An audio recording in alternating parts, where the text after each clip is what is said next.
Good evening and welcome to the Monday, April 15th, 2024 regular council meeting for the Village of Yellow Springs. Judy, if you could call the roll.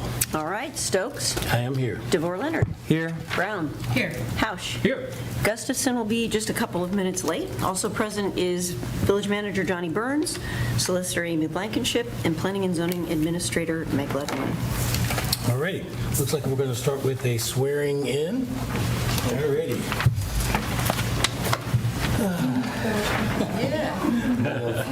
Yep. Phoenyx Fyre. Hi. Welcome. Hello. Please stand there. All right. If you would raise your right hand, please, and repeat after me. I solemnly swear I solemnly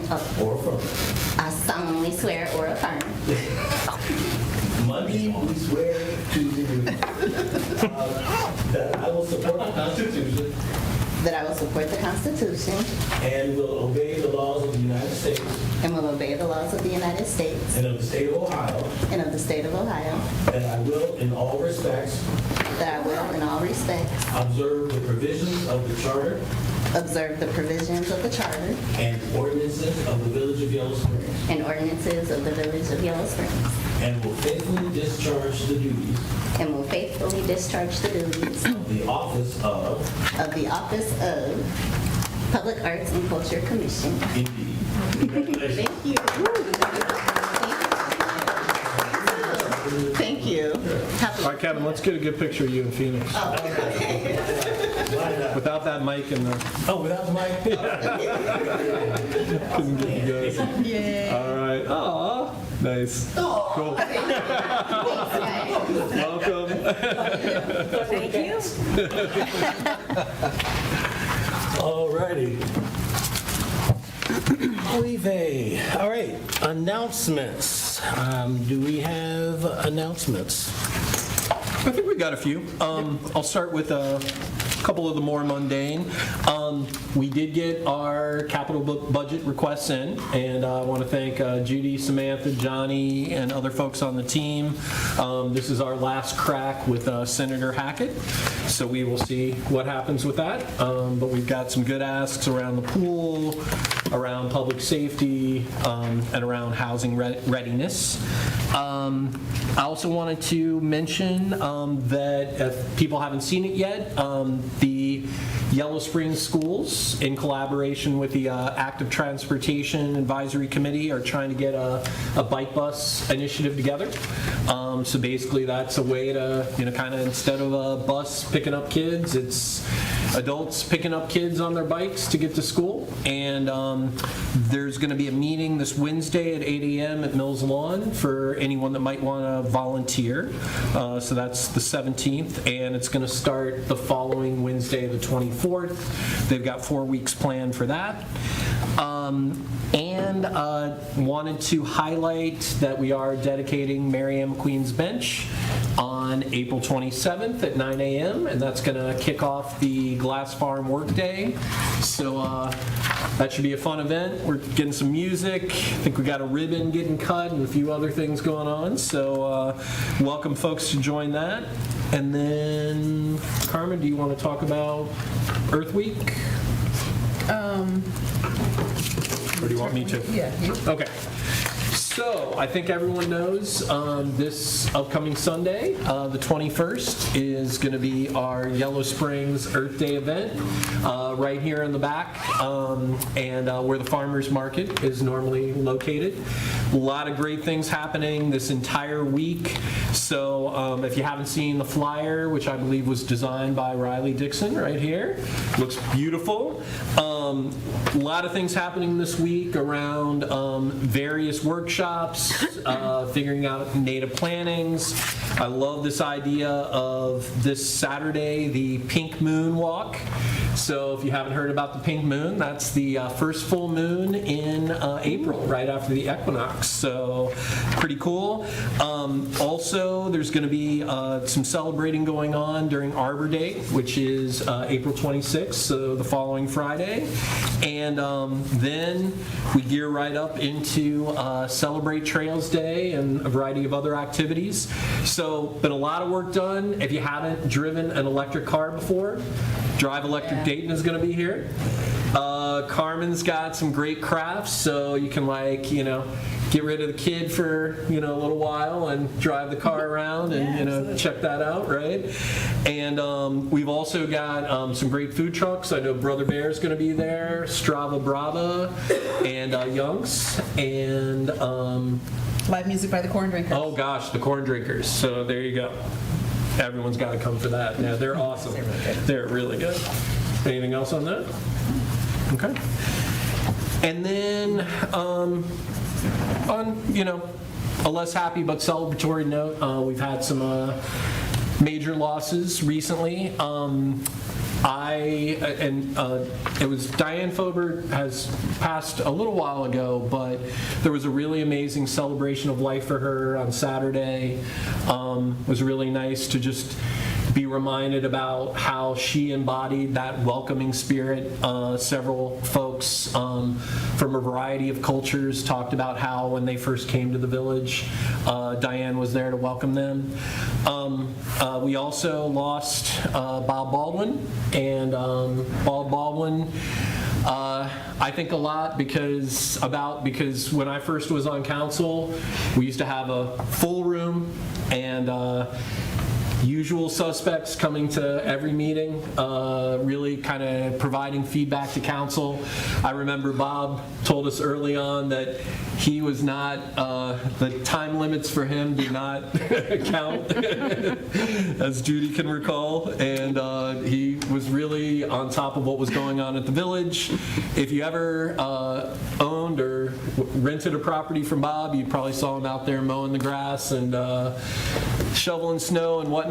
So he definitely led a full life. And then we really want to honor our former village manager, Patty Bates' husband, Mike Bates, who is a really great guy. I don't think most of us got to know him, but I got to play euchre with him once or twice, and he was a character and did not like to lose. So he didn't play with me too often, so believe it or not, Riley. So anyway, so I just wanted to make sure that we honored those that have passed, and some great people that have contributed to the village. All right, great. Brian, thank you for all of those announcements plus those acknowledgments at the end. And on behalf of the families and loved ones of those who have passed, if we could just experience just a brief moment of silence in memoriam of those folks, if you could, please.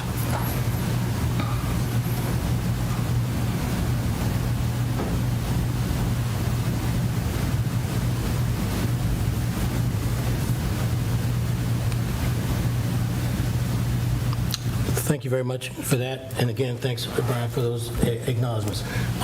Don't want to move too quickly. Are there any other announcements? Don't want to jump ahead if we have something else. Okay, great. All right, now we're to the consent agenda. We have two items on the consent agenda. The minutes of our last meeting, the April 1st, 2024 regular meeting, and our credit card statement for March of 2024. Can I get a motion for approving the minutes of April 1st, 2024? So moved. Second. All right, all in favor, please indicate by saying aye. Aye. Any opposed? All right, motion's passed, thank you. And the credit card statement, can I get a motion, please? So moved. Second. All right. Can I just? Yep. Two quick questions. So first of all, Johnny, I saw the charge for the lifeguard training. Was that one individual or a group or? How much was it, Brian? Do you remember? $250? It was one. And is that a common thing that we? We started that last year to be able to get lifeguards, and we felt that this person would be a great benefit. Great. And then the second thing I just wanted to highlight, there were some charges for the youth center, and I wanted to underscore that the Bryan Youth Center does an amazing job of raising funds to support the great work that we do. And so just wanted to give that shout out, because I know that a lot of that money is just turning around what they bring in with street fair parking and Eclipse t-shirts and everything else.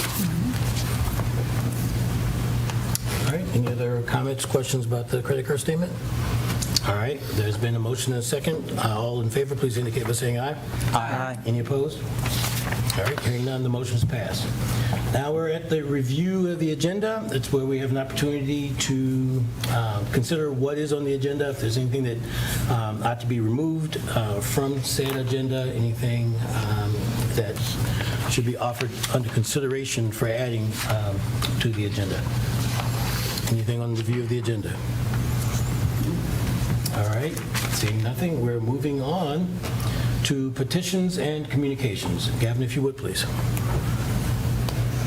Okay, the clerk will receive and file a letter from Antonia Dosik in support of the TAP waiver, from Dino, Pallotta, sharing the Cleveland.com, I thought it was like money.com, or anyway, the thing saying how great Yellow Springs is. Mayor's clerk about the mayor's monthly quarterly reports, and Diane Diller about navigating conflict workshop. And then we also have this free meal that's every third Saturday, so that's coming up this Saturday with the Beloved Community Project at the Presbyterian Church from 12 to 2. And then you already went over the Earth Day stuff, so I think that's it. Okay, all right. Thank you very much. Moving on, public hearings and legislation. Judy, I have a question. Yeah. So emergency reading by definition is only read once, so do we need the motion for moving once or reading once? Can't hurt. Okay, well, the chair will entertain a motion for reading only once any item of legislation that might suggest a second reading. Or reading it full, I'm sorry. Reading by title only. Reading by title only. Yes, that is the first sign of my sleep deprivation.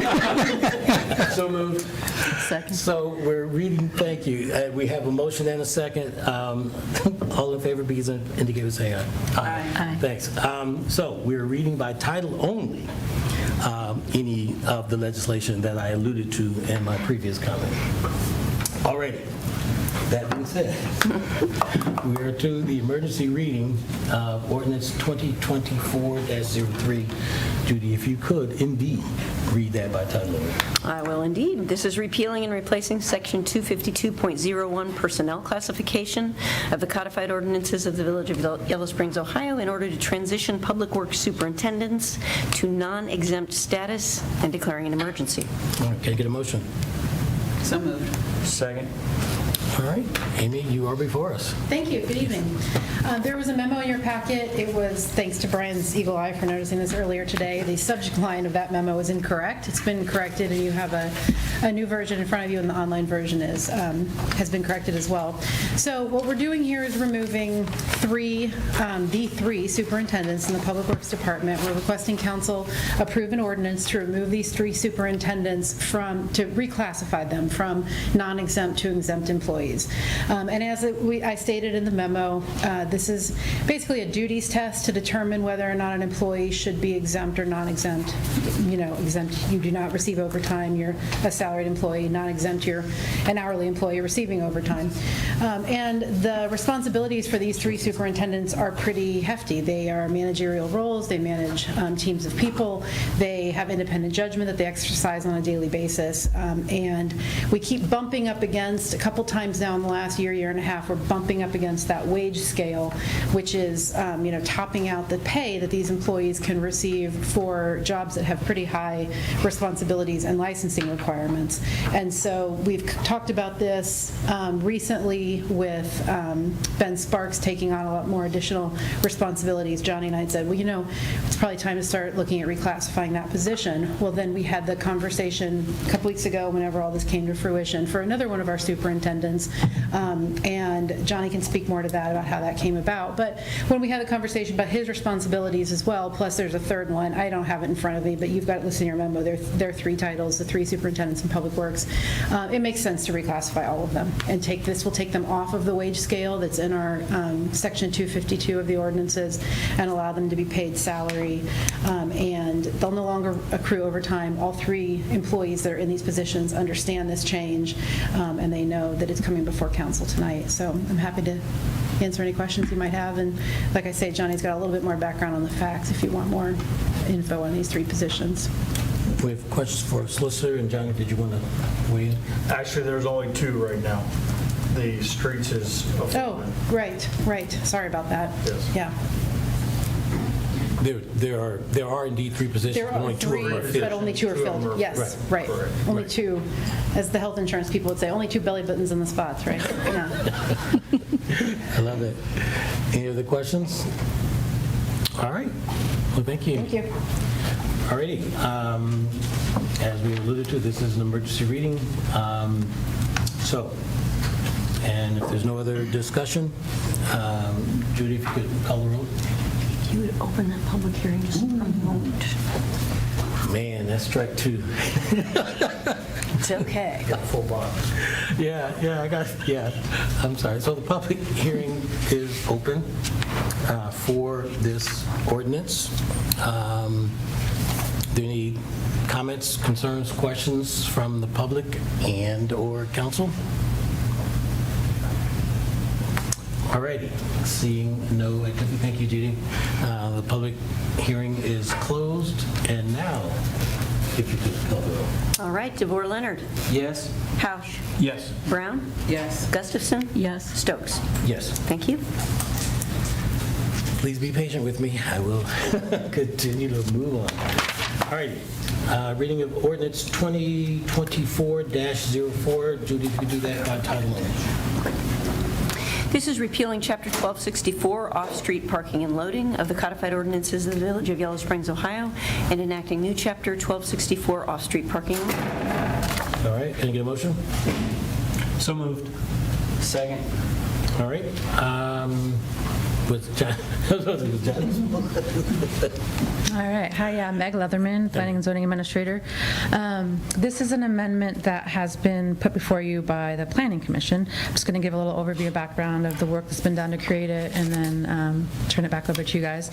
The village has several policy documents that recommend non-active transportation, and they've been incorporated in the comprehensive plan.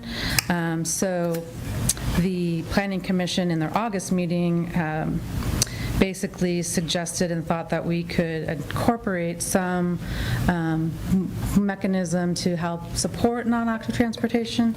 They identified the goal of providing more bicycle parking facilities throughout the village. Again, the overall intent is to support location and storage of bicycle, but in the long term, generally supporting active transportation overall.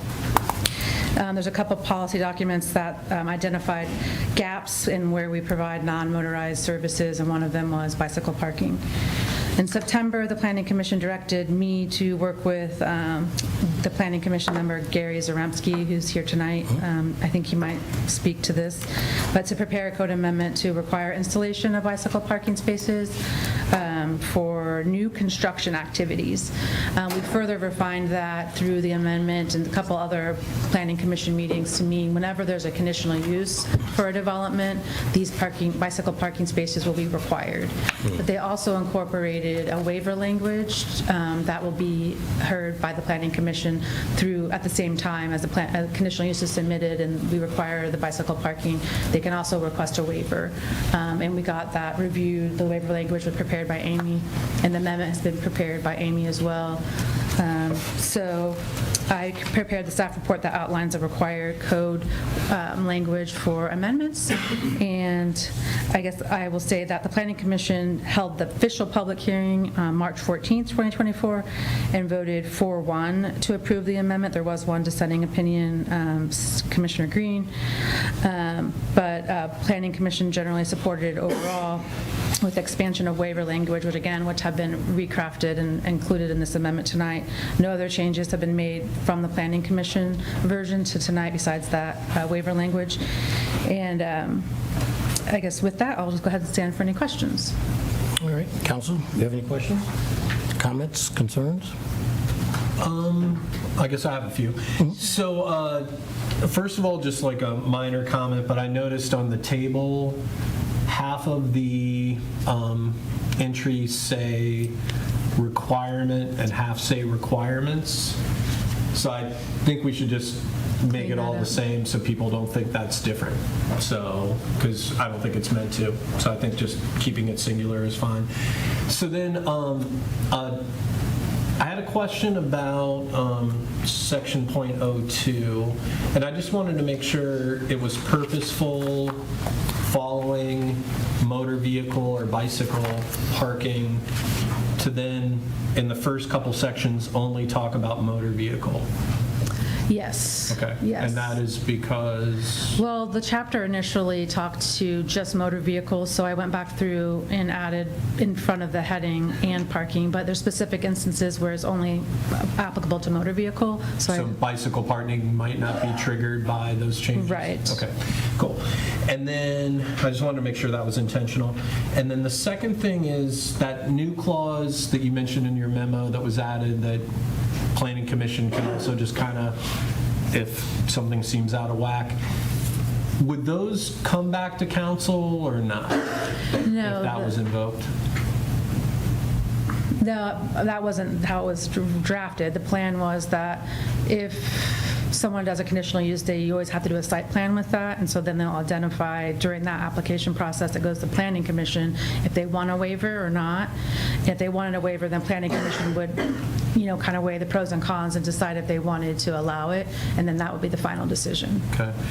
Do you remember an example that came up that led to that clause being added? A lot of it was dealt with like the downtown businesses and like the plant spaces that are built out already, and they don't really have space for it, and so that's why it was originally crafted to be specific to site constraints. But then they had thoughts about, well, there could be scenarios where someone says that, like one of the specific uses, accessory dwelling units, it requires bike parking, but what if they're going to have like a family member that can't drive, use the space, then they could present that case at the Planning Commission and then potentially have it waived.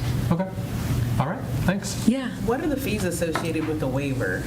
Is that That's in just, there? no, I was just thinking that would be included as part of the conditional use application. Okay, So just 200 for the conditional use. okay. So this is the first reading, but Gary, since you're here and your Oh, that's name was... right. I keep forgetting that first reading we don't do Well, public. since Yeah, okay. he's here and your name was invoked, do you want to share any comments? You don't have to, no. Well, hi, I'm Gary Zaremski, resident in town. I've been involved with putting this all together. I really don't have anything to add beyond what Meg mentioned, but just basically what this is trying to do is bring along, for quite a while, the community, village council, et cetera, have been promoting pedestrian and bicycle active transport. And this is one of several ways in which we'll codify parking requirements for bikes that parallels what's required for cars. So it's just sort of following through, and that it does follow, pretty much it's based on national standards or guidelines that have been established that variations of have been utilized around the country. Okay. So that's really all I have to say. All right. Well, we Okay. appreciate your involvement. Thank you. All righty. Again, that was, just the first reading, so we will look forward to bringing that up and maybe making whatever modifications that might be needed. Okay, Judy, if you could, please read Resolution 2024-31 by title only. This is approving additional TAP fee funding to Yellow Springs Home, Inc. for Phase 1, 8 rental units of the Cascades Affordable Housing Project. Can I get a motion? So moved. Second. All right. Someone championing this, or should we invite Emily up? I can explain the Yeah. resolution. This is a tap fee waiver to add an additional $7,963 to the tap fees that Home Inc. requested in, I believe, 22, probably. Let's see, 23, sorry. The reason for the increase is the ADA unit required an 1.5-inch sprinkler line, which requires another tap. So therefore, if council so chooses, they can increase that, and we'll bring it back to a supplemental May 6th to pay the tap fees. Okay. Council, do we have any questions? Okay, this is the first reading. It's just a resolution. Questions, comments? Want to dig a little deeper into the history? Well, I'll just, highlight, I think we had a good discussion at our last meeting, some good question asked, so I do not. So. Okay. All righty. Emily, well, you good?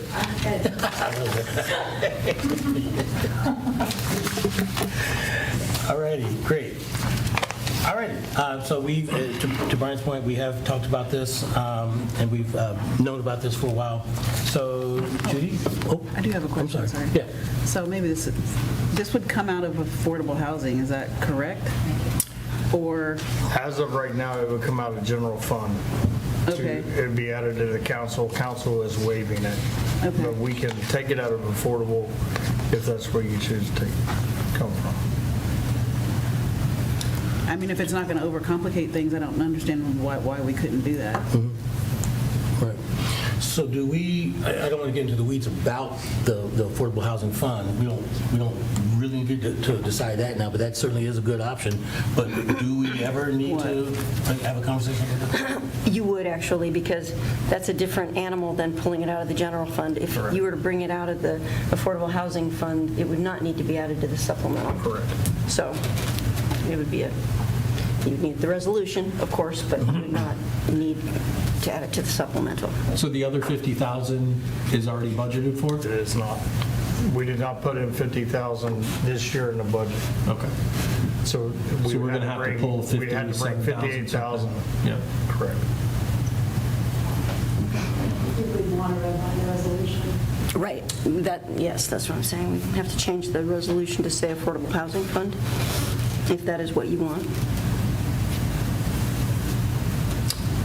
Are we proposed not making a change for the Affordable Housing Fund? I'm hearing that if we want to do that, we need to change it now. If not, we're just approving the additional support. We acknowledged support of the 50,000, and then the 7,900-ish.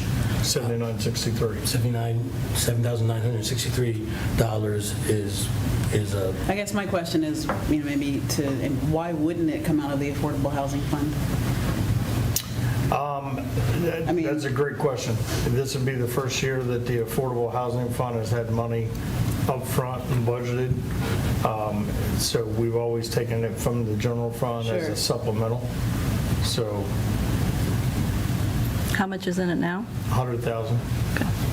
And it was ultimately, it's just an oversight that the 50 wasn't in, right? I mean, we'd already talked about it before. Correct. Yeah. Well, I don't know if it was oversight. Well, I I think would say- rather we didn't contemplate this TAP waiver when we talked about putting 100,000 in the affordable housing. I mean, we thought we were going to be driving new action around that. Yeah, I mean, I know why we put the 100 in. I'm saying the 50, we had talked about it at a meeting last year. Oh, yeah. And it just didn't get carried over to be put in the budget as well, in that context. I don't think I care either way. I don't, if someone feels strongly about it. It seems to me like investments that we're making for the purpose of affordable housing could come from the Affordable Housing Fund, but it would also make sense that we would make the appropriate amount in the Affordable Housing Fund that we intended in the first place. So however that works out is fine with me. So I don't think we should change it. Because again, I feel like that 100,000 was for the purpose of generating new activity. So, but, you know, if there's a strong feeling in either way. Yeah, I would prefer not to get into the minutia right now of like how we fund it. Right now, we're just, when we call the vote, we'll be calling the vote on providing the additional $7,963 on top of the 50 that we've already intended to budget. Okay. All right. Any other questions?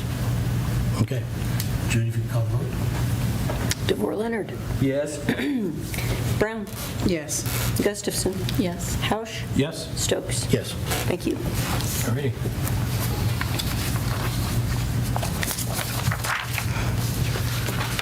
I'm trying to keep a straight face. I'm also wearing contact lenses for the first time. On tired eyes. Yeah, I'm tired eyes. And I'm like, where am I going? Okay. Judy, if you could, read Resolution 2024-32 by title only. This is authorizing the village manager to enter into a, This is authorizing the village manager to renew health insurance for village employees for the 2024-2025 plan year. Can I get a motion? So moved. Second? All right, thank you. Johnny, I presume. Okay, this is me. So we originally got we was with Strategic Benefits. We left McGowan Brabender in 2019. We switched. They come back. Multiple people has left. It's a constant turnover. Well, we've got a new lady, and they come back with 16% increase for insurance. So we reached out to McGowan Brabender. We actually switched brokers, and McGowan went to work for us. They come back with the same thing as we have right now at 9% increase. But they also gave us some other options, and this was a fast turnaround because we had to do a lot of things, jump through a lot of hoops. What they have come back with, we could also get a minus 2.5 or 2.3%. The deductibles will need to go up a little bit, but will save monthly, village and the employee, 2.3%. So we spoke with a lot of the team members. The only thing we have to do with going to get the savings is switch from Unum Dental to Anthem Dental. Dental's dental. You know, their max they'll pay is $1,500 unless you go to like Superior and all that. Yeah. So you can pay for better. Okay. Correct. Okay. Yeah, well, I was going to comment that, well, I don't know if it was better or worse, but personally, I've had to switch dentists after a plan change. Correct. Anthem has a out-of-network, so they can be taken anywhere up to 90%. So it's a PPO. So we're able to use it. My current dentists don't take Anthem, but they will. It's out of network. They'll take it. Okay. So with that being said, we've ran the numbers. The team has talked. What I recommend is the savings that let me back up. The federal government is changing our high deductible or our high insurance. they automatically raised it from a $3,000 and $6,000 deductible. They raised it up $250 because we don't meet the current federal standards. So at the end of the day, the village is going to save about $9,200. And so we're thinking if we reinvest into the employees, then we can give everybody a $250 extra on their HSA. That will cover that extra that the federal government made us increase it. Everybody's still going to get about a $750 increase on their deductible, but their insurance is dropping 2.3%. So I'm just curious why the renewal's May 1st? It's because of the group that we're in, because we're 50 employees and under, it is from May to May. I asked that same question, why we can't be January to December. That's because of the MAI group that we belong to. Okay. It has always been, since I've been here, it's always been May 1. For 10 years. 10 years. All right, any other questions? So, Johnny and I talked a little bit. I mean, I feel good. It feels like it's a good outcome that works for employees, and just, I guess, a note for us as council that without a union at the staff level, I think we have an added level of responsibility to ensure that our decisions are good decisions for employees and the entity of the village. So it feels like that's the case. So thank you for that, Johnny. The only other question I just thought of as you were talking is, so in our current org chart, when we don't have anyone in HR, who does this? I did it.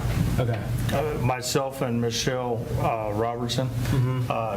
She actually sat in the meetings with us with Karina, but at the end of the day, thanks to some skill sets of Judy helping me with some old resolutions, we was able to get it. Michelle and I did the one-on-one with McGo and Brabender, and then I got all the information put together with the team. So I'll just make a note that, like, this is a whole job. Right. And that if we, and I'm sure you did a good job in the context of this, but there's lots and lots of brokers, there's lots and lots of plans, there's lots and lots of options. So when we're having someone do this work who has a whole other wide range of responsibilities, the likelihood that we're able to fully explore the cost options that are available, and insurance, like 16% sounds like a big number. That's super normal, like, sadly, like the percentage increases. So it is a big expense for the village. So just as a note, another loss of not having HR staff internally or any HR capacity internally is that we're not able to fully pursue our essentially options financially. So just to note that I think that's an issue. And I appreciate that. The broker's book of business really sways the numbers, and I mean, it really does. So I'm happy to step in on that next year if you would like, to look at it. One other question I had, though, did the employees look at the Anthem, the dental providers, to make sure? Because usually the broker will provide a list so that employees can look at it to see, like if you have 50% of your people that have to change a dentist, then it's not the best to change. So I'm just curious. We actually got this information Thursday morning. That is how we was to the deadline, by switching the brokers to be able to do it. I reached out to a lot of the people that had the family plan, actually 5 out of the 6. So we have talked to them. I've also talked to some other dentists, the people that I know as well. So we have not been able to reach out to all of the staff yet. We got to have a decision made, so we're working with the short timeline that we have. It will be different next year because going back to McGo and Brabender, actually the people that we left are still there, so we actually are falling right back into line. So they'll be starting way earlier next year so we can get some better pricing and go out for the other different pricing that we can get. One thing that I can tell you is What keeps our rate where it is right now is we have 6 critical, or what they call critical, which is some health issues. So a lot of other insurances don't want us right now. Right, but you can also go through and say that, like, if it's something that's not going to continue, Correct. then they should not hold the premium hostage. It depends on each individual issue. Correct. All right. Man, that was some technical jargon there, holding the premium hostage. I love that. Appreciate the input. And so just a question, Gavin, you raised a good point, and we have begun that conversation about how we handle our human resources function.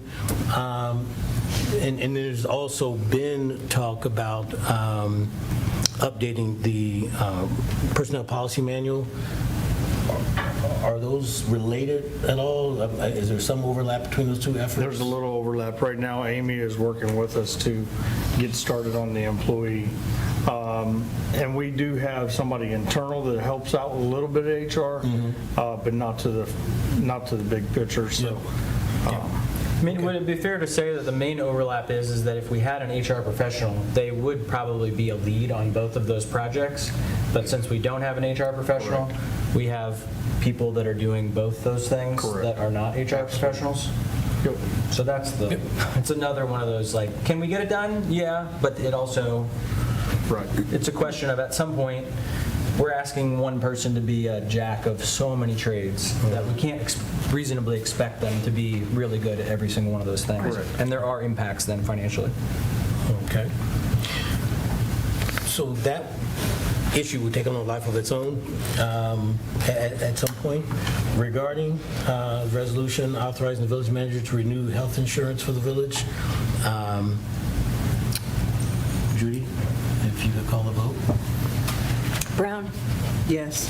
Gustafson. Yes. Hausch. Yes? DeVore Leonard. Yes. Stokes. Yes. Moving on to Resolution 2024-33. Judy, if you could read that by title only. This is authorizing the village manager to enter into a 12-month contract with Anthem for dental insurance for village employees. Can I get a motion? So moved. Second. All right. So this, I just did both of them at the same time. If you look at the back of the resolution, you'll see the employees' shares for their monthly premium. Gotcha. All right. Good explanation. Same rationales. All right. Any additional questions, however, on this particular resolution? All right. Hearing none, Judy, if you could call the vote. DeVore Leonard. Yes. Gustafson. Yes. Hausch. Yes. Brown. Yes. Stokes. Yes. Thank you. Thank you, everyone. We're now to citizens' concerns, which this is the part of the meeting where we open the meeting to residents or other citizens, if you would, to share on any topic that is not on the agenda. Judy is our timekeeper. She will encourage the speaker to stay as close to 3 minutes as possible. And it is customary that council not respond real time to citizen concerns during the meeting. So the floor is open for citizen concerns. Do we have any concerns? Yes, Robin.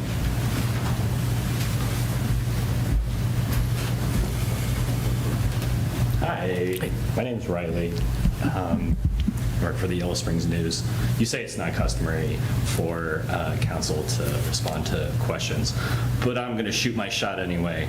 For my own edification, did the biking resolution get approved? I didn't hear a vote on that. It was an ordinance, so there were 2 readings. So Okay, that was just the first reading? Yeah, Okay. there's decision whether to call a roll on the first reading, can do it or not do it. Okay, Decided sorry. not to do it. Cool, thank you. My next question / comment maybe deals with the public parking signs that were erected downtown recently that say donated funds help to keep public parking free. I've been hearing a lot of local concerns about those signs and what they mean and what they imply. donated funds help to keep public parking free. To me and to others, that kind of implies that free parking downtown is in jeopardy of not being free. And I guess I'd be interested to hear what council or staff have to say about those concerns. And I'd also be curious to know how exactly donations contribute to something, to keeping something the way it already is. You know, how do donations contribute to keep parking free when it's already pretty darn free, in my experience? And I also want to know where the donations go. I mean, like, I know the QR code goes to the community foundation, but where does the community foundation put it in the village coffers? So from the community foundation to where is another question I have. And what was the goal of the signs? Do those signs, are they kind of preeminent of something else, of a future project, or I don't know. Just, I want to know more about these signs and what the plan is. How much money have you raised thus far? How many people have scanned the QR codes, and where's that money going? Or where has it gone? So anyway, I know you're not incumbent on answering all these questions, but it'd be cool if we could learn a little more. I'm bending just a bit. Well, we're not ready for an update is the bottom line. No. So, but I'll be asking for that during the manager's report, so. Okay. But we're not ready for that. Okay, I'll have a seat. Thanks, Riley. Okay. In due time. All right. Any other citizen concerns? All right, seeing none, we're moving on to special reports. We've got the broadband update. We've got Johnny on the agenda listed for that.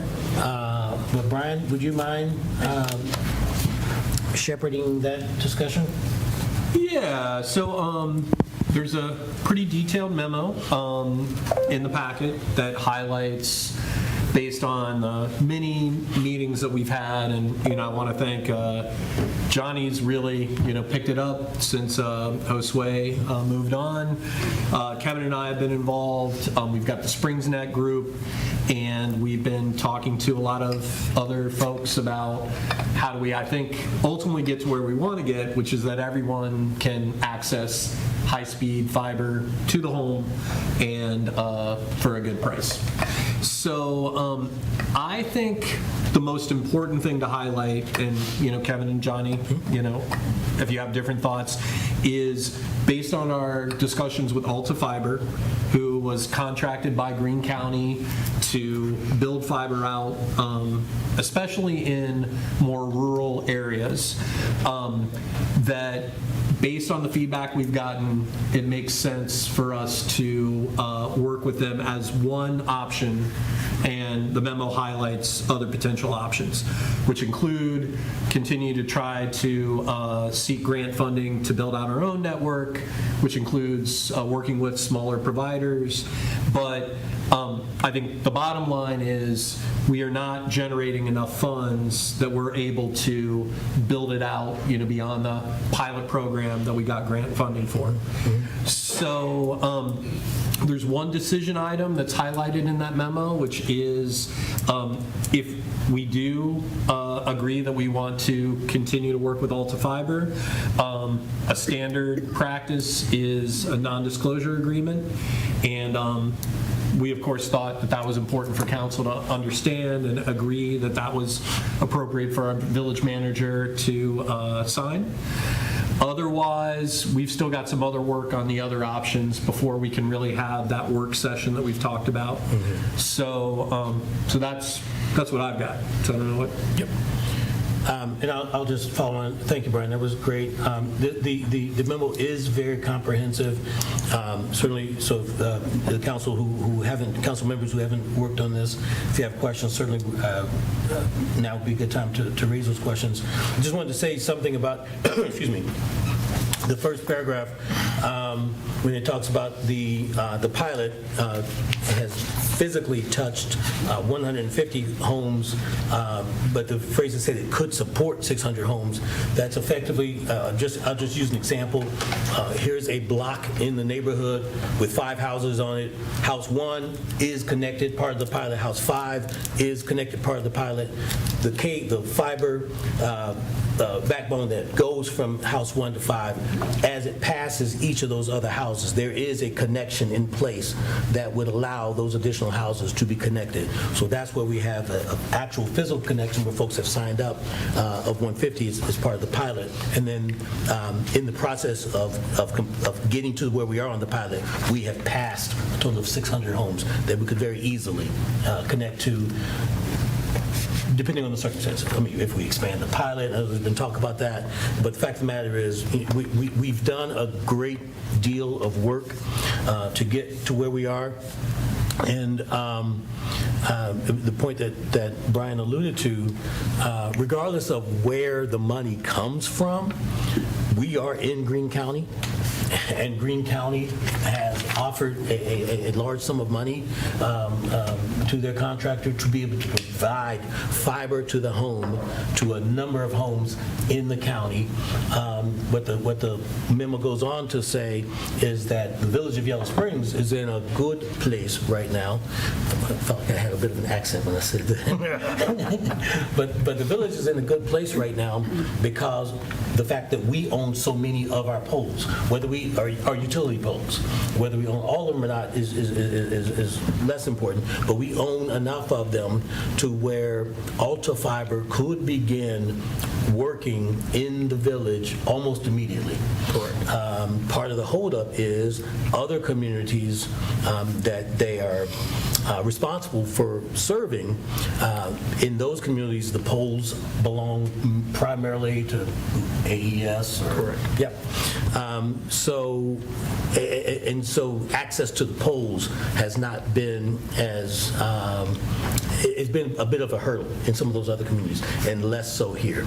So the fact of the matter is, there's been a great deal of effort, and I want to commend all of the folks who are members of Yellow Springs Net.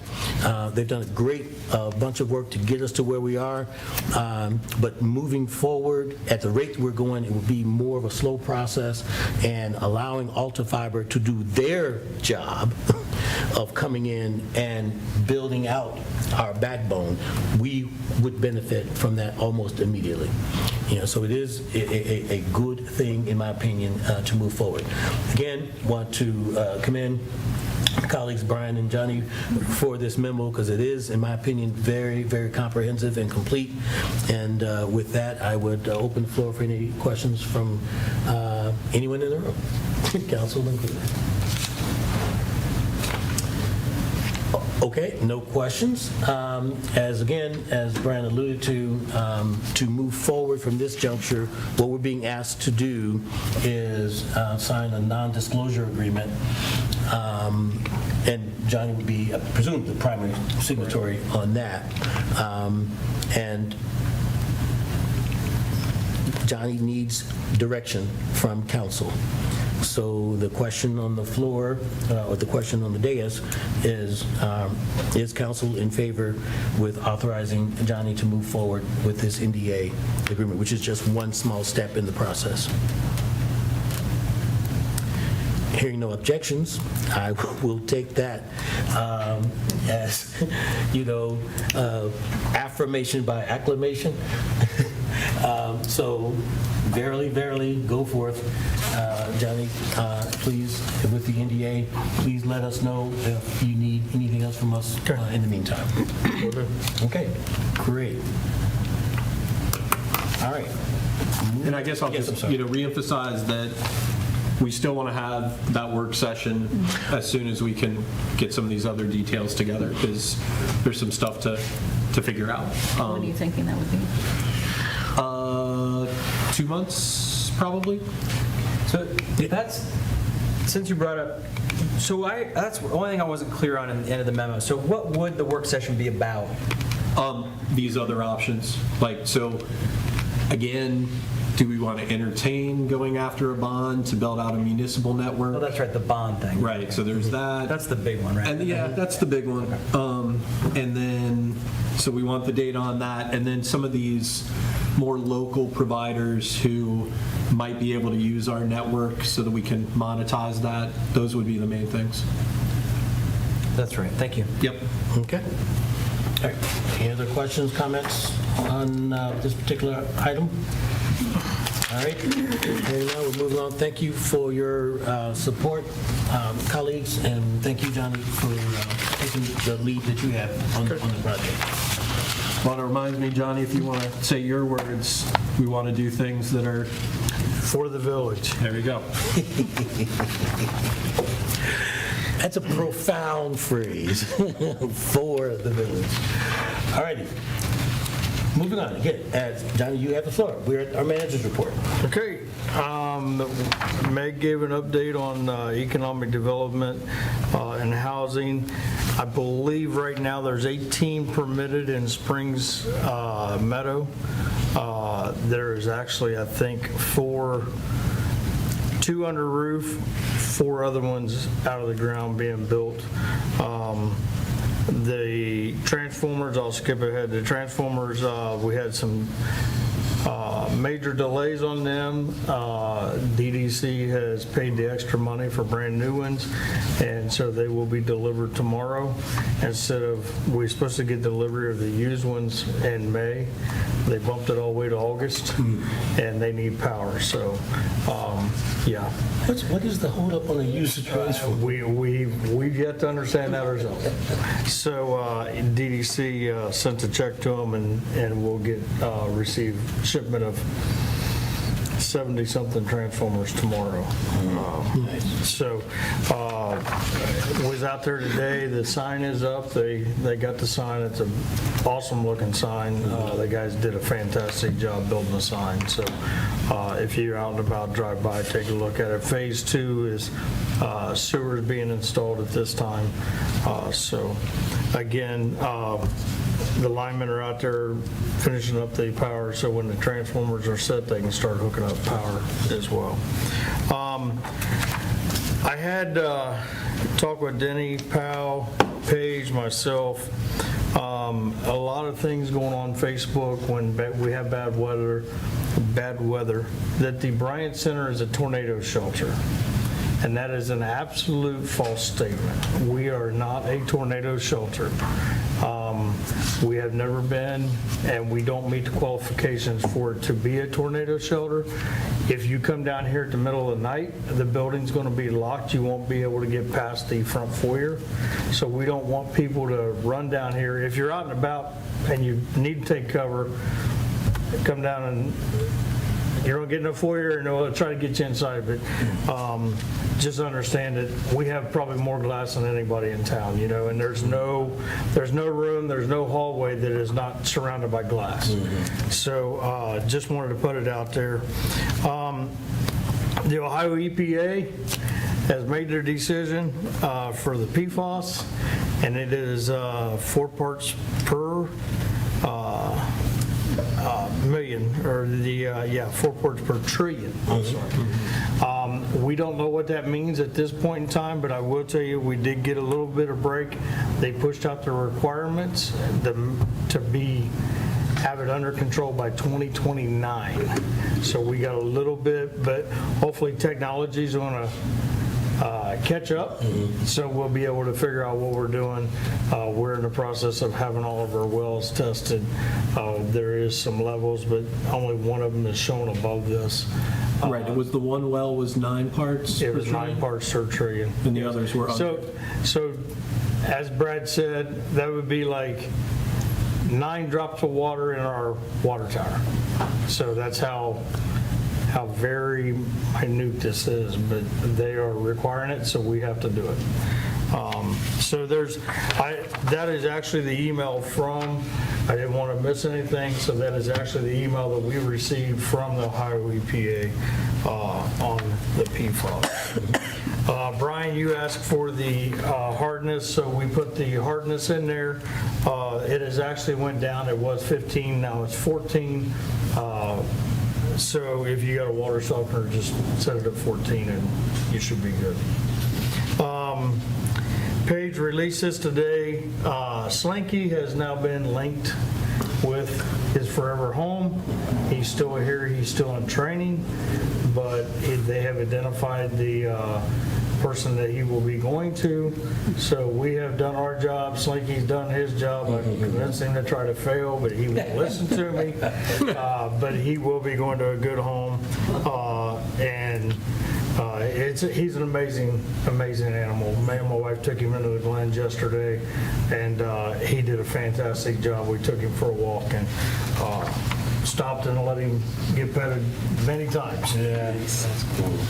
I want to give a shout out to Paige, the street department, the electric department, all of PD, Ben Gunther, everybody that had a part in the eclipse. It was one of the best events that I've seen in the village in my 10 years. Everybody was just, it was full of excitement. There was plenty of places to eat, plenty of places to go to the bathroom, plenty of parking. I mean, it was parked all the way up the road. So just a great event, and what an absolute sight. We did fantastic on the t-shirt sales. Matter of fact, we've actually ordered another 100 because we have 60-something already on order. People have seen the shirts. Mark Heist did a great job of selling his.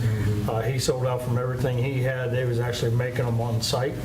So he went and cleaned out his shop, and then he went and cleaned out his basement. So it was a great day for him as well. Ben got the best picture for the village. That's why we put it on there. He did get trumped. If you ever want to see a great one that tops Ben, go to NASA's 2024 eclipse from their telescope. One of the best pictures you ever see. Yeah, I would put my money on NASA. But NASA's got like $1 billion telescope compared to. I mean, I'm sure Ben's got a nice camera. Yeah, he's got a nice camera, but not that nice. Right. So. But Ben captured the rings. Yeah. Yes. So the sewer department, or the streets and sewer, Ben will have more on it. We had a main break on over by Ellis Park, but it was probably one of the worst ones we've had for a while. The main broke, but the valve 20 feet away from it actually fell and shut out of the ground. So you had no way to shut that main down. So we actually, Ben got the crews together. We got a guy from Jackson, Ohio to come in, and we dug another hole way up the line. So we had a very active day on Tuesday. The street crew and the water crew were dealing with that. The electric crew was dealing with a backyard situation, and the water and the wastewater guys and the treatment side was pushing as much water as they could to the towers. I'm figuring we lost about 630,000 gallons of water, but at the end of the day, we got it all turned back on, and it was all repaired. If you noticed, I've been and put it on the Facebook. The electric department got a safety award from APPA again. Now, this is something that's very exciting. This is 7 years straight that the electric department has had no injuries, no safety accidents. So this is awesome award, and we pride ourselves on making sure that everybody goes home safe, and testament to Ben for making sure that things are going smoothly. So we are, as Ben said, we're all over the AMP page because we got one of the safety awards as well. So village crews have started working in the last couple of months on the 2021 pole package. If you remember, we was working on the 2015 package. They've transitioned off of those, so we're getting caught up with the 21. So we're making headway. The The water crews from Major, I think they're on the 4th Street already. We've had a lot of good compliments on their work.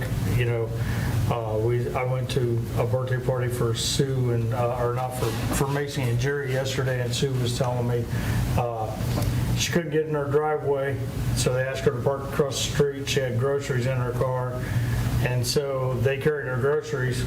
And she goes, well, while you're at it, can you go ahead and put them up? So, but they carried the groceries over, and she said just very pleasant to work with. So, which is great to hear from our side that the contractors are again people that we want working in town because they have the same values as us, always helping the villagers out. Let's see, the youth center with the new kitchen that they got down there, they've averaged 10 dinners for the kids every night. The shirt donations, we got hats coming. That is what's creating this program to be able to make sure that the kids are being fed in the evening times. Samantha did an eclipse party with them. She made sure they had their glasses. They was laying out there on the front lawn playing Uno. Then they was playing cornhole, and she does an amazing job. Her and Monty was there all day, and what a fantastic day for them. She's had 28 room rentals in the Bryant Center this last month. And some more pictures of the eclipse party that they had. And then Channel 5. So posts have reached 40,644 people. Post engagement's been 39,000. Likes on page has been 174. But the new followers is what I want to highlight, 456 new followers. So we're getting the message out there. We just got Ben's this first time he's heard it. I got the blessings from the attorney today to be able to sign up for the text messaging to the villagers as well. So we'll be signing a contract with them to be able to implement that. We'll roll that out. Ben and I will get together and figure out how to get that done. And then Chelsea Skinner, our assistant to the zoning and assistant to Judy, her son Bear, turned 1 already. So that's the end of the report. All right. Does anyone have any questions for the manager? I have a few. Yep. Surprise. Okay, so first of all, any estimates on how many folks we had in the village for the eclipse? I can tell you that we don't have an exact number, but I can tell you that the emergency management's, his name just slipped my mind. They contacted us, they had a geo fence around it, and they said that we was the only ones in Greene County that had an uptick in pedestrians and vehicle traffic. So, and we was able to get the traffic out of here so much that it backed up in Zingia, and I had to take it back way home. But it didn't back up in Yellow Springs. Well, good. That's a win. Yeah, and I want to echo, I thought it was really well managed, seemed like everyone was happy. How much did we spend on those porta potties? The invoice was $10,000. Okay. But that was with the hand washing stations as well. Okay. So. Okay. All right, so related to those free parking or donate for parking, Yes. How many signs do we have up? Not all of them yet. Okay. And so, again, part of why I said we're not ready is because after our last meeting, we didn't really have the signs up because there were some changes. So, you know, I don't think we need to ask. I know that there will be updates on how we're doing with that. I guess, you know, I have been looking for them. I wonder about the visibility of the signs. And we're, let me, if I can, I can stop. We actually see that, the reflectivity change the colors, so we all recognize that. We're actually having them reprinted on it so we can put it right over top of that to where it'll be highly visible, because when you're looking at it, the yellow is not as bright as it was supposed to be because of the reflectivity, so it's going to be turned to blue, so it'll be more visible. Okay. And then I guess I'll just mention one other thing as, you know, a reminder to all of us. The reason why this solution was recommended is because for the last 2 years, council, as a majority, has said, we're ready to explore paid parking. So, I mean, this is not something new. And so this was a suggestion from staff, which we all said, let's try it. And yeah, so we'll see how it goes. And Brian, I can tell you that they're being used. Cool. I get notifications on my phone. They're really highly used on the weekends. Great. So That's exciting. And then, I thought I had something else, but maybe I'm good. All right, thanks. Any other questions or comments? Yes, go ahead. I had just 2 quick questions. I drove through Spring Meadows for the first time the other day. It was after, or maybe during, one of those big rains, and there was like a bunch of water coming out of a hose. Is that just because the pumps aren't hooked up, like the sewer line isn't hooked up yet? they are actually pumping that out of the ditch line for the sewer that they're working on. Yeah. That's how much groundwater's out there. Okay. And then this has come up several people, and I assume you know. What is the starting cost of the homes there? Meg, is it $350 for the slab? It is. It's $350 for the slab. Okay, so it's like $350 is kind of And the then base you can- model, and then yes. they can tweak it a bunch of different ways. Correct. Okay, thank you. And like I said, 18's under permit, but there's more than sold. So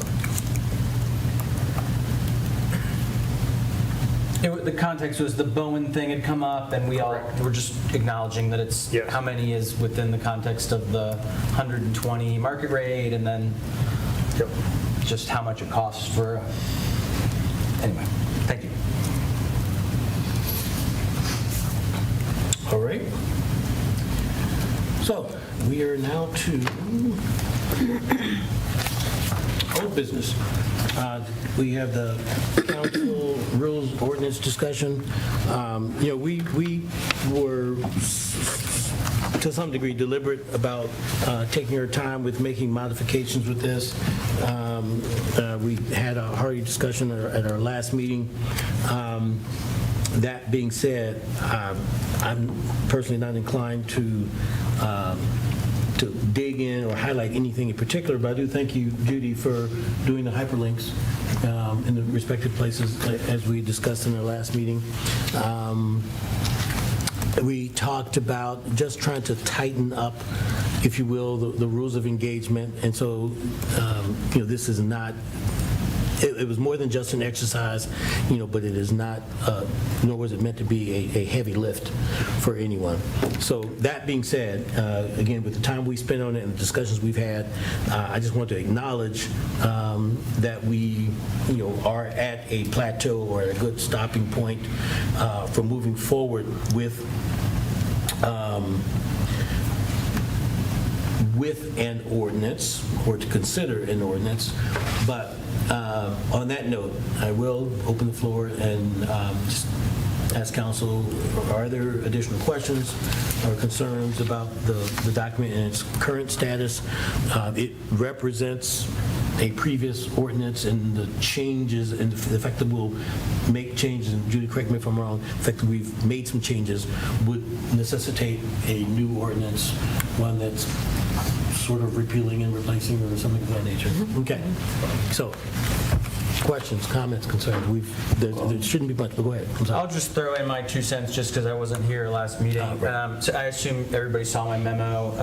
I just put in there is until becoming the vice president and participating in the agenda planning meetings, I didn't totally understand the way the process worked.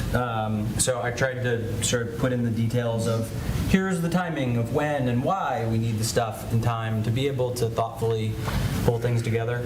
I hope everything else was pretty straightforward. The biggest thing I just want to say is, hey, we're planning on sticking with this, so just know that this is the way it'll work, and if you send something, the day before the meeting, we'll say, sorry, we'll get it on the next meeting. It's nothing personal. It's just we're trying to have everything run smoother and get out of the kind of responsive nature of things as much as possible. That was all. Yep. I watched the last meeting, everything sounded fine to me. Yep, good. Yeah, and I think a good example of that was, and I honestly don't remember what it was, but a memo came through, we all received it in email, but it won't show up on an agenda until next meeting, whatever that was. I honestly cannot remember. But it was all good stuff. So it was just, we want to establish rules and follow them to the best that we can with all of our deliberations. So, in full disclosure, I put back in the reserve time participation. Even though we don't do it, it does say something about how you get stuff to get onto the agenda, even though we don't call it that, and it's a bit different. I was like, why take it out? So I put it back in this untracked version that you have, and then I added the bolded section about council members wishing to bring projects forward, and then that's where the council initiative process was linked. You didn't see any of that last time, so I'm just telling you, I did that. You can object, you can ask that thing to move, so just ask to take it out again. I just dropped that one on you. Okay. And so as an ordinance, it would have to go through the same 2 readings, et cetera. So at the rate, the path that we're on now is that unless there are substantial changes or any changes that council would have, what you have before you, would come next meeting as the first reading for an ordinance to put this information into that new instance, if you will, of the ordinance. Okay? Didn't mean for this to be a big thing, but I'm glad we're making progress. All right. So if there are no objections, we will at the next meeting have an ordinance to address this or an updated ordinance to address what was a previous ordinance in this regard. Okay. All right. Cool beans. All right. We are moving on. And I think it's a special report. Am I wrong?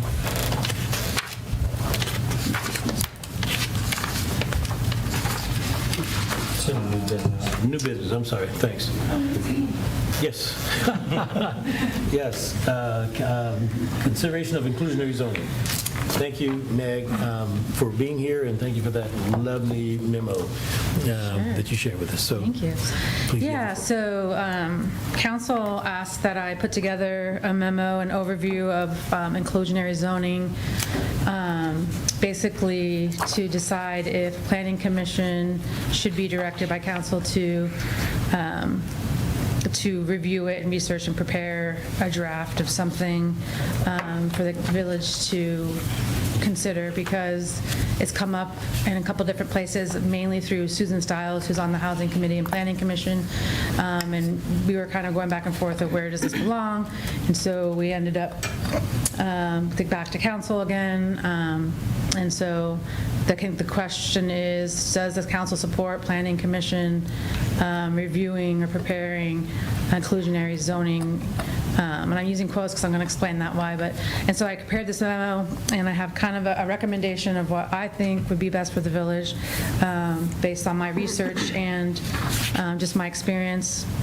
I don't know if you guys know, I've been in local government planning for about 19 years, land development, government administration. And so it's based on that, and then also the research I've conducted, try to get up to date on Ohio and local research. So inclusionary housing programs focus on reducing barriers imposed in the past of zoning practices by encouraging mixed communities that are economically integrated. So basically reducing the barriers that historically zoning can be kind of segregating different classes and economic classes and races, and over time created kind of areas where we don't want that anymore, right? We kind of realize it's not the best way to go. So anyways, inclusionary housing programs vary quite a bit in all of my research and what I've seen in their structure. They can be also voluntary or involuntary, and they can have different set-aside requirements for affordability levels and control periods. And this is the main reason it's so hard to evaluate the effectiveness of the programs. There's lots of different studies, but most of them are done on just the city and its effectiveness and the metropolitan area. It's really hard to compare one to another because they craft them really unique to the state and to the jurisdiction. And then this term, I think, is helpful for me to explain kind of when I'm using this terms, what I mean. Inclusionary housing is more of an umbrella term in the industry, includes a variety of ways in which a community reduces barriers to housing and encourages mixed development, while inclusionary zoning is more specific, and it's using the zoning code to require that all new residential development include a certain percentage of the developed units as affordable. And then all those terms within that are kind of defined through the zoning code. So inclusionary housing is broader and might use zoning code but might use other tools in the toolbox. So there's basically no single right way or best way to create inclusionary housing, and they are best when they're carefully crafted to meet the specific needs of the community. And it's also important in my research that you have staff in place to continually monitor the program and how it's working over time and make necessary adjustments, because the housing market and the social society, community, everything impacting it changes continually, especially with technology changes. It's constantly evolving, and we need to be flexible to be able to amend it. So we have to have oversight and be monitoring housing data throughout time to effectively create a program and make adjustments. The council previously looked into inclusionary zoning in 2018, and they spent quite a bit of time with the housing committee at the time, mainly through the council rep, Mary Ann McQueen, and Home Inc. was part of that, and several consultants were used to evaluate whether or not Yellow Springs was an appropriate place for inclusionary zoning. I dove in that a little bit deeper today when I had time and tried to find like a document that stated what the outcomes were of that research and analysis, but didn't find anything. I just found lots of emails and minutes, meeting minutes, that summarize the discussion revolving around it. So I'm sorry I can't share a report or anything that's real formal, but I can just say that the overall recommendation that I picked up from the minutes and the emails I saw with Denise too, I went through her emails, was that like the village is smaller size and with the limited staff capacity, that was not necessarily the ideal situation to do inclusionary zoning for, again, a variety of reasons, but research from different consultants and the housing committee and council at that point. This is 2018.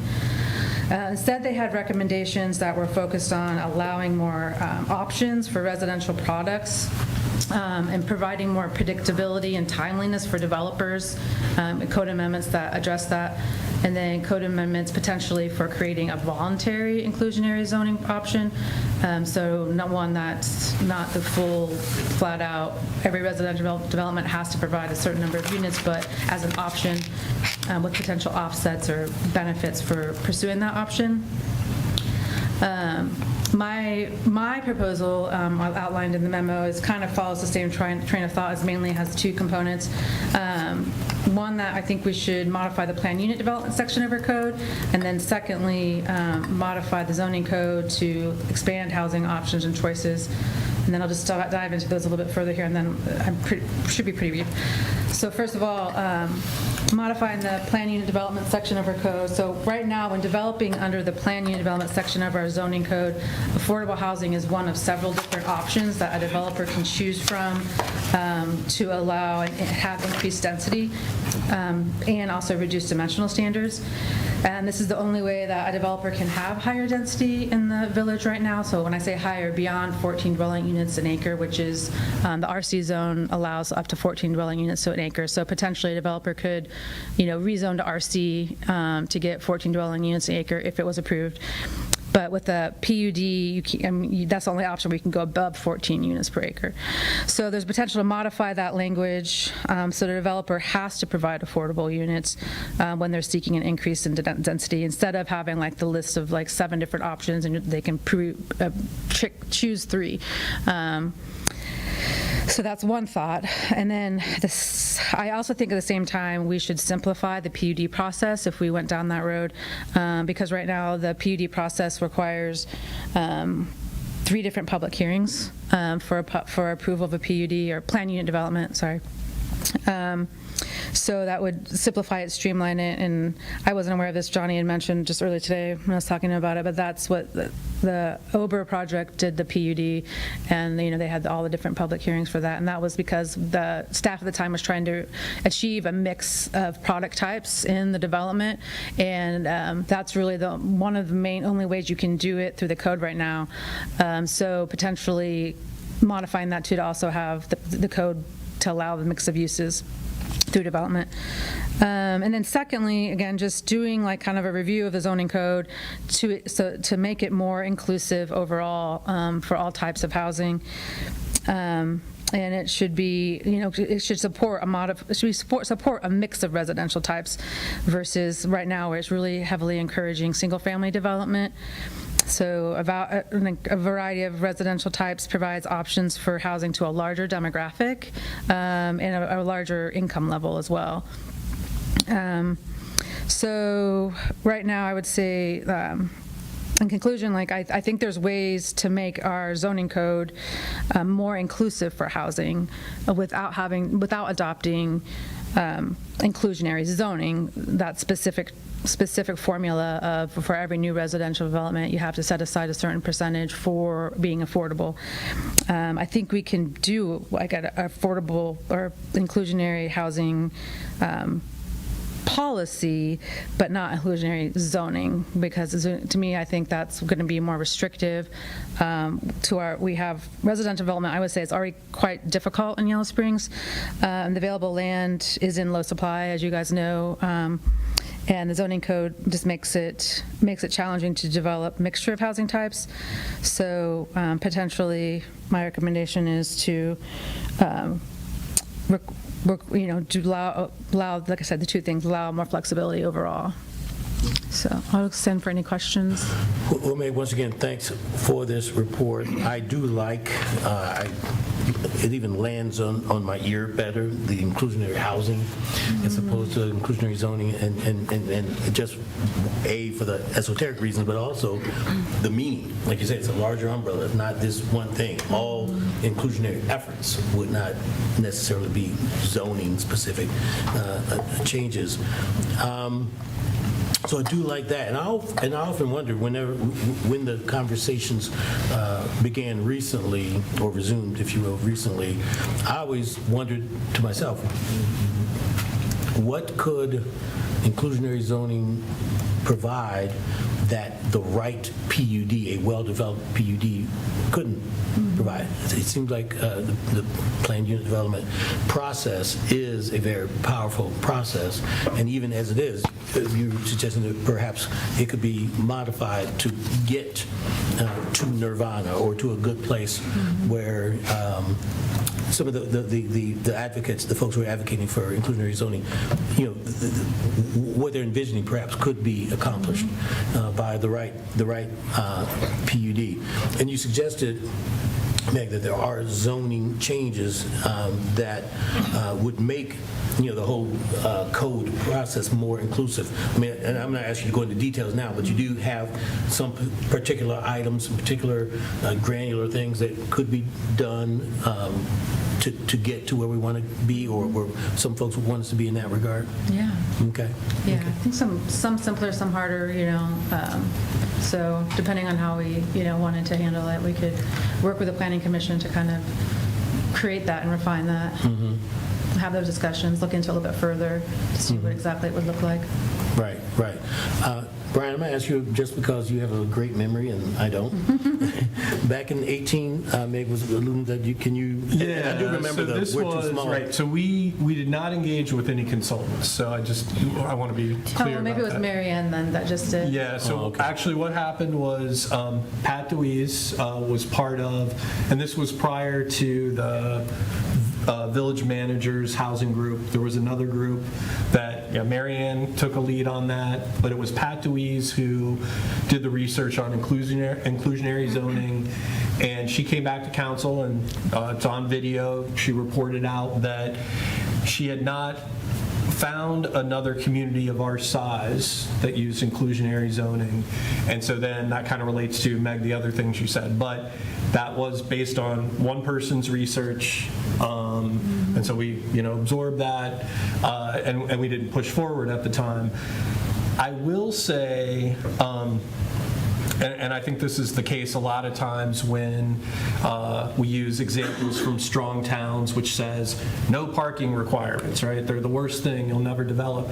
That those don't take into account that while we're small, we are a destination town, so we have different issues. I mean, we're not comparable to your typical 3,800 folks.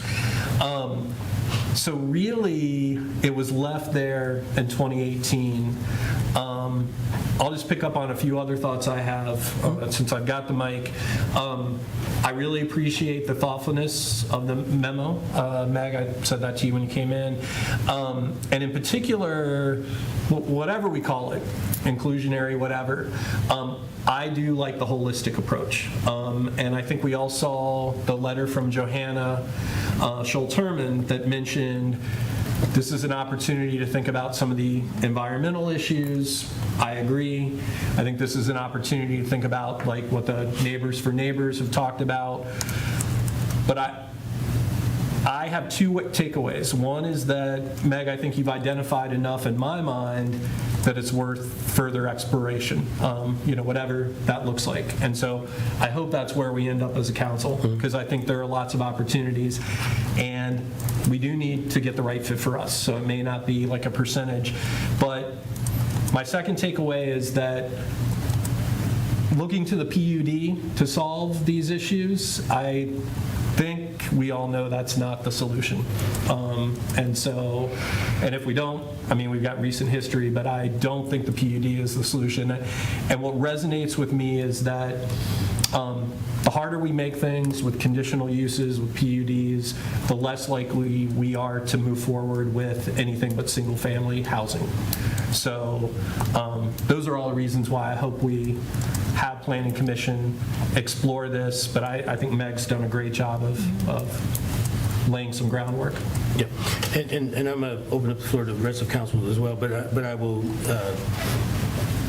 echo what Brian has said and sort of reiterate some of the things I said. I think PUD is certainly one of the tools that ought to be employed, and I think nomenclature matters. Words matter. I think when we say an inclusionary housing program or process, that gets, in my opinion, to a more holistic approach. Inclusionary housing is this, inclusionary zoning is this. So I think if we charge Planning Commission to operate under that more holistic approach, regardless of what it's called, I certainly can't support that, because I don't think one of the tools being called out as the way to go, inclusionary zoning, is satisfactory. It ought to be more inclusionary. Council colleagues. Thanks for that report. And I'm kind of on the inclusionary housing piece. What I really want to emphasize here, though, is, we just heard from Megan about her experience. She said 19 years. So the suggestion is to tweak things and make it more customizable for the village, as opposed to just taking another model and from someplace else and putting in the village. And it's really important because we are so unique. Yes, we're a destination town, and also, I tend to want to go the way of the people that have the expertise. And so, tweaking parts of our code, revisiting some of our code, I think is the way that we can go without it adding additional burden to staff at this point. Gavin, I'm going to go to you and offer you the opportunity as our liaison to the Planning Commission for shared comments. Yeah. Thanks. I mean, I feel like I'm in the housing space. I think we're just bumping up against capacity challenges that then relate to the questions around our priorities and our goals. And I'm struggling. It's like, do I think there's stuff to explore here? Yes, I do. Would I rather energy, as I understand it currently, go toward trying to figure out how to get a LIHTC deal done?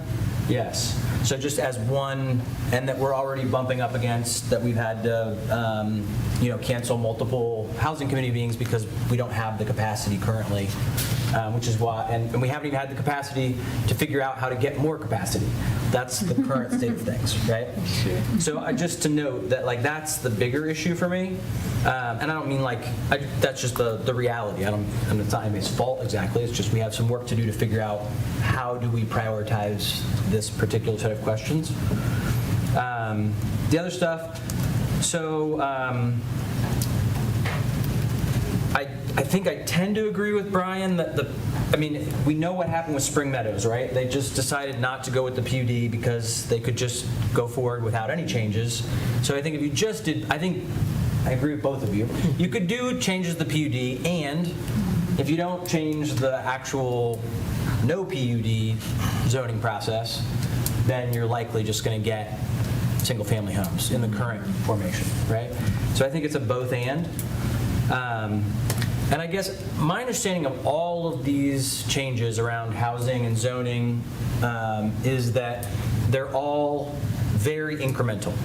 So if we make it so that, and this is a shift, it's like weird to know what things we say out loud, but there's a shift here, right? You're saying you're open to permitted when we got a lot of pushback on the prospect of permitted when we last considered the idea of permitted versus conditional. So it's interesting.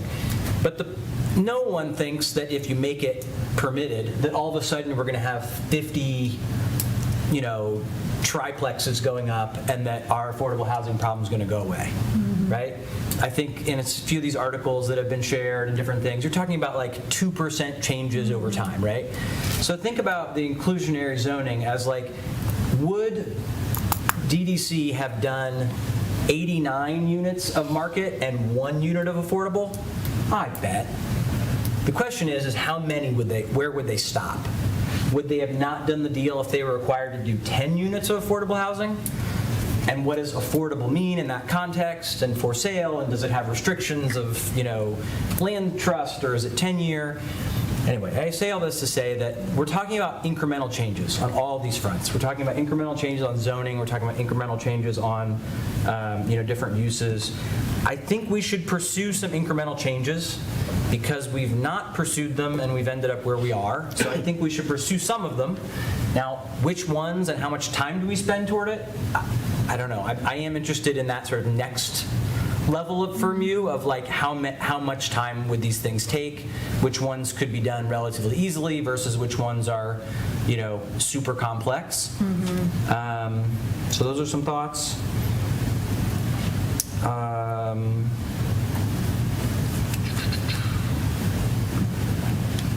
Yeah, and then I guess the only other thing that came up from what you said is you talked about it being like kind of difficult to develop here, and I guess I just wondered about that because it seems like the reason it's difficult to develop here is because there's not very much land available. And as I saw it, the reason, I think, from talking to Susan, the reason why the inclusionary zoning thing came up this time around is because, in part, of the way the Spring Meadows deal went, where it was just a straight market rate, single-family home, and also in like a sort of traditional development, cul-de-sacs, and so the density wasn't there, and so some of the things we saw in like Alex Melamad's drawings, probably before your time, but I think other folks saw it, of like houses that are closer together but have more green space, for example, were not able to be considered because of our current zoning. So there's some other like interrelated questions that I guess maybe could be inclusionary housing, of how we would think about flexing the zoning code to make it so that what we got in developments was more what we want in our community, which is, I think, more density and ultimately also more housing options, which we think will lead to more affordability. So anyway, but I would be interested if you have any other specific thoughts on the why is it difficult to develop. I thought we had a pretty good setup here with the building department and everything else. Is there something else that's making it hard for people? No, I mean, it's easy for single-family homes. So, Yeah. that's anything else is challenging, yeah. And so when you say it's hard for anything else, that's because the zoning, because of that conditional use hearing? That and other things. I mean, the standards and conflicts, couple conflicts in the code. Okay.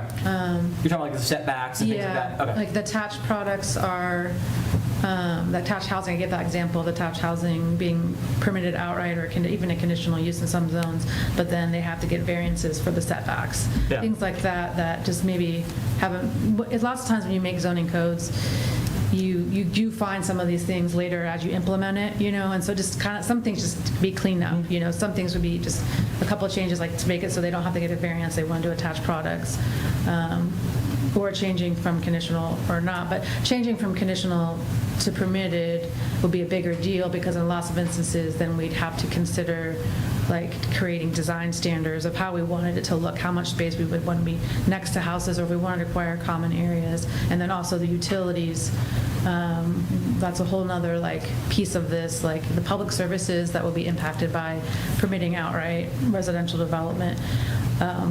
The impact, like, you talk about staff capacity and the availability of just administratively, just staff, not even just utilities. I mean, Yeah. we don't have it in the police, right? I mean, and more That was the people means 2 more points police. last time, was public input and then utility review / capacity to be able to maintain from a, a Well, because utility with more people, there will be more complaints too. I mean, more people, especially if they're closer together, there will be more people complaining because they can see each other, and so. The rooster doesn't have to be as loud. Right, yeah. So, and code, I mean, just tangent, code enforcement is very time consuming, very, very, one of the biggest time sucks. So, I mean, and not that I spend a lot of time on it, I'm not saying that, I'm just from my past experience, it can be very draining on staff. So I do have a Yes. question. So have you seen in your research where inclusionary zoning actually, the term is broadened to include people with disabilities? In zoning codes? Or in these modifications? I don't know, I can look for that specifically, I'm not sure. My red, like, kind of thing goes up, my fret, just because of like trying to treat everyone equally and singling out a certain group is complicated in the zoning code, I think. But potentially, I know the housing, I know funding for affordable housing projects are tagged with those types of things. So that would be another thing to consider, is how we could align with available funding sources to our definitions and, what was allowed. So, a few things. I've already mentioned I like inclusionary housing just because what it says besides just inclusionary zoning. I'm interested in the types of zoning proposals, proposed changes to the code that would make the code more inclusive. I think Gavin really highlighted a very important fact that we're just talking incremental changes. I would submit that incremental changes is the way we ought to go, even if it means a bunch of incremental changes that end up looking like some great big overlay, of one thing, one size fits all sort of thing. And the other thing, and then the conflicts. I mean, those, I think if there are identified conflicts, they need to get resolved in one manner or another. And lastly, Gavin mentioned the LIHTC project. I would not be in favor of anything that took away momentum from the LIHTC project. From a priority and from a time constraint perspective. I mean, calendar is our enemy regarding LIHTC. We don't have a calendar constraint necessarily with the zoning issues. Yeah. Okay? Yeah, again, I would defer to Megan's expertise, and absolutely, the low-income housing tax credit that's what we should be focusing on, and I feel like, I mean, in my opinion, that's what we should be focusing on, and anything that is going to take away staff's capacity for that is something that can, it's the time constraints that we have. We have a specific timetable for the low-income housing tax credit stuff. Okay. All right, so Okay. I guess two things. So, Meg, when you worked with Gary on the bike parking, did that add capacity or not? Like, it seemed like Gary did a lot of work. Yeah, I mean, Okay. he's very, he did a lot of the meeting. Okay. going out. I mean, I'm not saying it doesn't, require your involvement. No, definitely. No, But I I guess- actually do think it was helpful. He's very detailed and very, like, just going and doing research and putting it all together to me and gave it to me, and doing the meetings, like, with the community members I didn't have the time to do. Like, it was helpful. Because it seems like we have at least one planning commission member, Susan Stiles, who would facilitate that role and, do work. But I guess the other thing is, I think we should be honest about, the LIHTC work, Meg and Johnny are at those meetings, which is great, and there are conversations to be had, but I think at this point, most of the work is being done by Home Inc., no? Is that, Okay. Johnny? That's not accurate. So who's doing the work? Meg and I. Okay. Right. Well, I think we're all in agreement from a priority perspective, and that's a sort of a very powerful, politically charged phrase to say, I think we're all in agreement. As we just talked, priority based on time.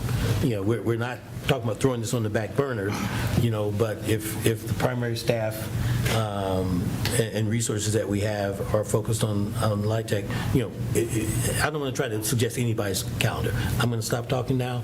I think the priority needs to be there, and what we're looking for out of this discussion is a general agreement, be it consensus or otherwise, that we do want Planning Commission to engage, in these efforts as we have discussed them this evening.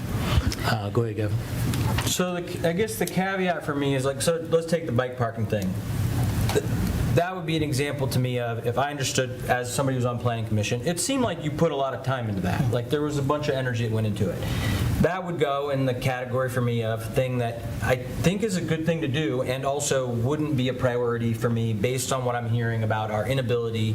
So I would rank zoning, inclusionary zoning, over bike parking. This isn't, and no disrespect to Gary or your work on it, I'm just saying, this is an indication of how we don't have clarity, and we talked about this at our goals meeting earlier this year, where y'all leave the meeting and you're like, are we supposed to do it or are we not? From my perspective, I want us to get more capacity to work on these issues because it fits in with our top, what I think has been the one unanimous, consistent goal around particularly developing more affordable housing.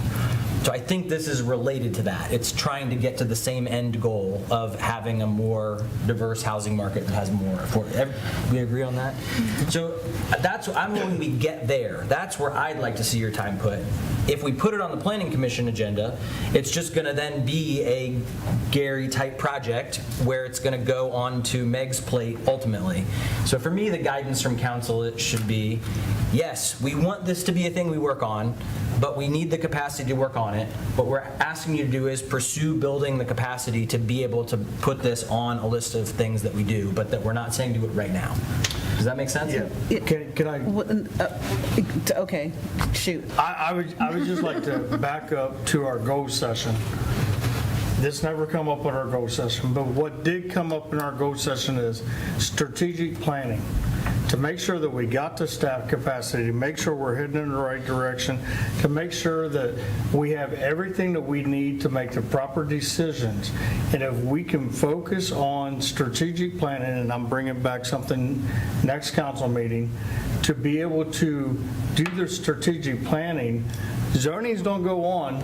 We don't have a big development coming in right around the corner. I mean, we literally have 3 big pieces of parcels, 2 of them which is we own, so we can control what happens on our property, and then 1 is not being developed. So I don't know what the rush is right now. We need to back up to our goals that we committed to, do the strategic planning, make sure that the proper staff's in place, make sure that we're all focused and on the same track. Then we can do what we need to. I have no problem with that, and it sounds like we'll see something at the next meeting that will help shed more light. Carmen, I think you were... No, I just, again, would like to defer to what Megan said at the outset of the conversation and defer to her expertise again. And also, you think about, other municipalities that work with larger developers who specialize in multifamily housing, who have all of this stuff inbuilt. They have the capacity, not pulling from village staff to get things done. So we need to start considering what that looks like too, I think. And so the inclusionary zoning thing, yeah, it's great. And also we have a capacity issue.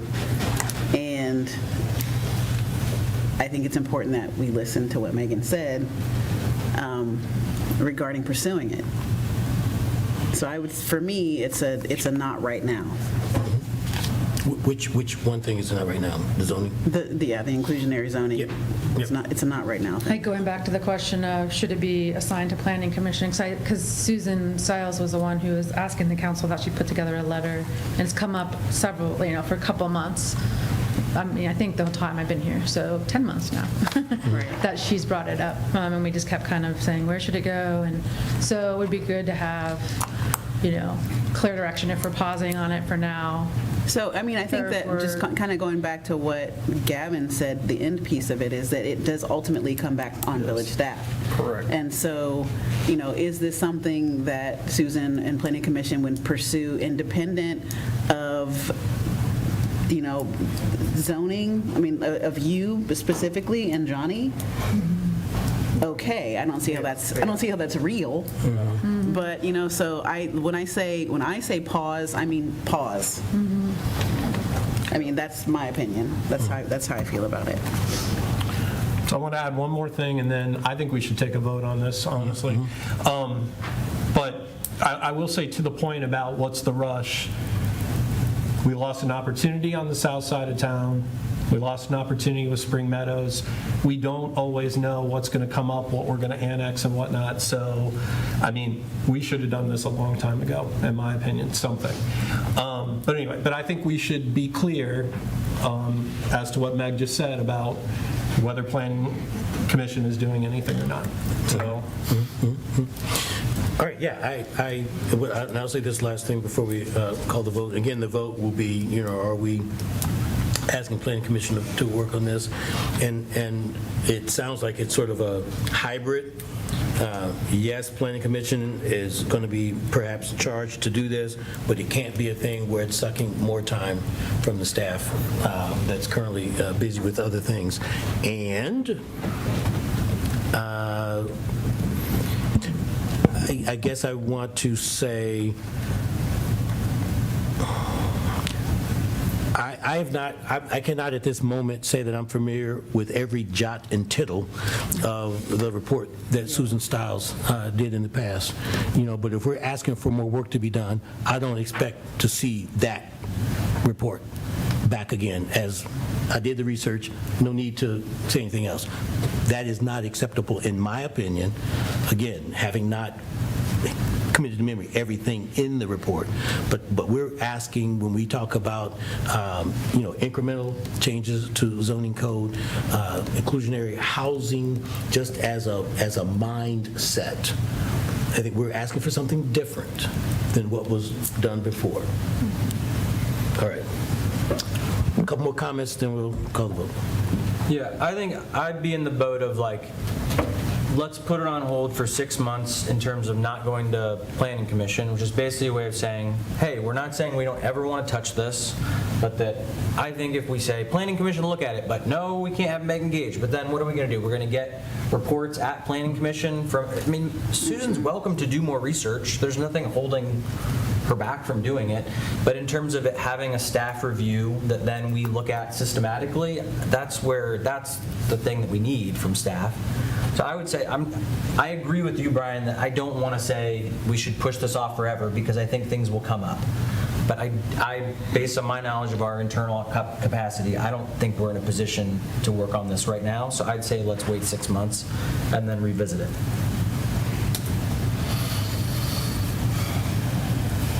Does anyone have a problem with agreeing to pause for 6-ish months, keeping it sort of on the back burner, but you know, we're not forgetting about it. You know, we are making a tactical decision to allow the resources to focus on the more time-sensitive issues. Is everyone okay with that approach? Putting a pause on it and highlighting the focus of staff time on light tech and other things that would tend to take up their time.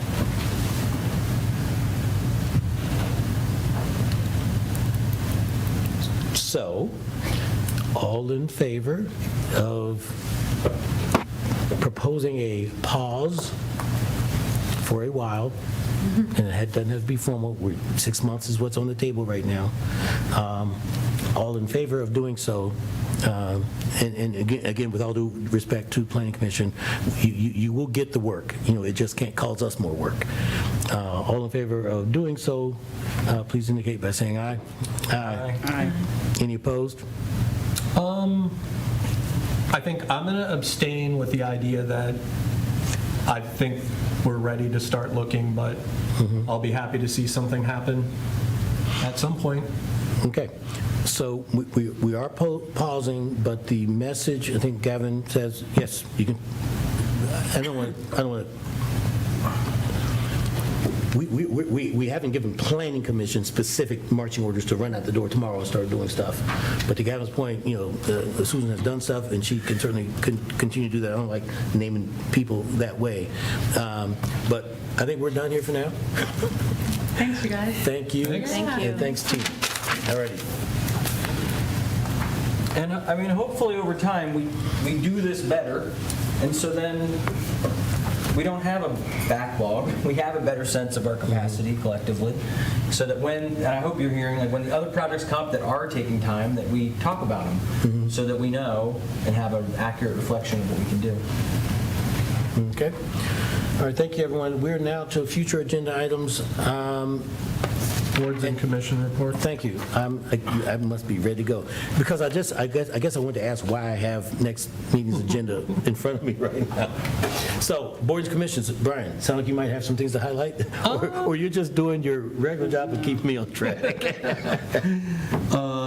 So actually, I did just want to, kind of ties into what we just talked about. So I wanted to highlight, because when Judy shared some documents with us about what the Family Affordable Housing Group is doing, there was kind of this highlighting, there are no updates, but there actually are some important updates, and I shared a few of them in my overall board and commissions report. One of those being those documents, there's a purpose statement, defines affordability, low income, because I think that's something that's come up before. Well, anything's affordable, when I think we know what we mean, but it's been nice to see that defined. But I did want to mention the other thing that's come up, and it relates to us, so this is the third time I've heard it, is council's commitment to this project.